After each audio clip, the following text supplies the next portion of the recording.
তো চলে এসেছি আমার বর্ধমান ইউনিভার্সিটির স্নেহের আদরের হিস্ট্রি অনার্সের স্টুডেন্টসদের কাছে। আমি প্রত্যেকটা সাবজেক্টেরই ভিডিও অর্থাৎ প্রত্যেকটা সাবজেক্টের সাজেশনস আপলোড করব। একমাত্র এইখানেই এই প্ল্যাটফর্মে তোমরা যে কোনো সেমিস্টারের পরিপূর্ণ সাজেশনস আপলোড হলে দেখতে পাবে। ঠিক সেরকম এবার অনার্সের দায়িত্ব নিল সাহিত্য নিকেতন একাডেমি। CC8 আপলোড হওয়ার পর এবার CC9 আপলোড হয়ে গেল। 10 বুঝতেই পারছো, মানে পরপর তোমাদের কিন্তু আপলোড হবে। তারপর পল সায়েন্স আছে, এডুকেশন আছে, বাংলা আছে। যতটা আমার দ্বারা সম্ভব প্রত্যেকটা সাবজেক্টের সাজেশন আমি আপলোড করার চেষ্টা করব। তো চলো দেখে নাও, তোমাদের CC9 এর মাত্র 9টা প্রশ্ন রেখেছি। এই মাত্র 9টা প্রশ্ন করলেই তোমাদের 10 এবং 5 দুটোই তোমরা কমন পেয়ে যাচ্ছ। তো চলো দেখে নিই।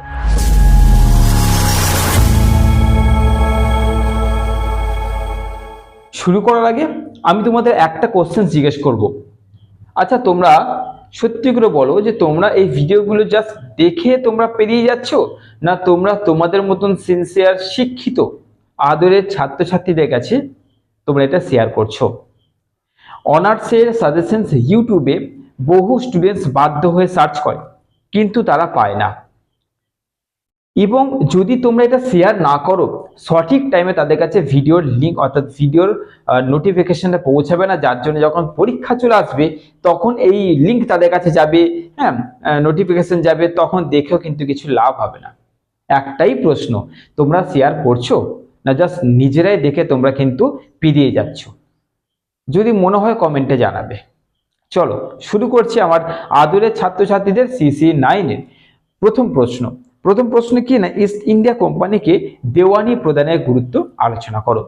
2 নম্বর, বাংলা আর্থসামাজিক পরিস্থিতির উপর চিরস্থায়ী বন্দোবস্তের দীর্ঘমেয়াদী যে প্রভাব পড়েছিল আলোচনা করো।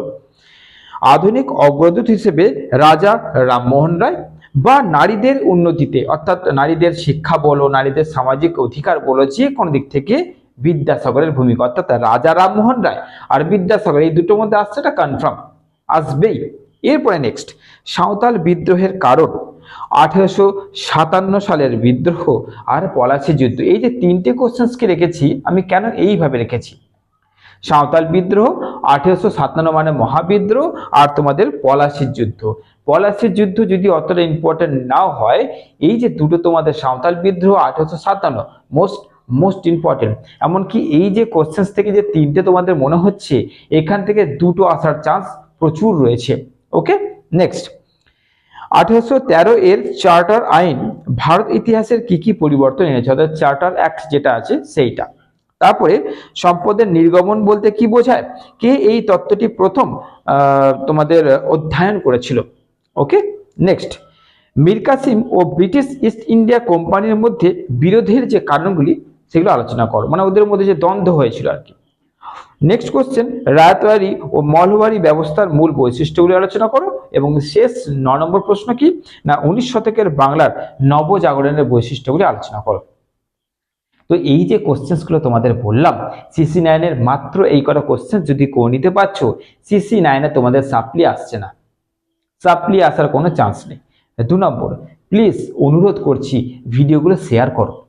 আমার সাবস্ক্রাইবারের দরকার নেই, শেয়ারটা তো করো।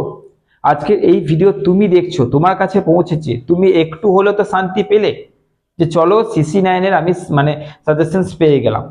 কিন্তু তোমার এই যে স্যাটিসফ্যাকশনটা কি তোমার মনে হয় না যে আমার যত আমার ফ্রেন্ড সার্কেল আছে বা আমার কলেজ গ্রুপ আছে সেখানে একবার শেয়ার করে দিই?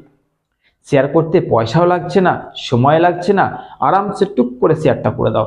তোমার মতন যাতে ছাত্রছাত্রীদের যাদের প্রচন্ড দরকার এই সিলেবাস সাজেশনসটা, তাদের কাছে যেন পৌঁছে যায়।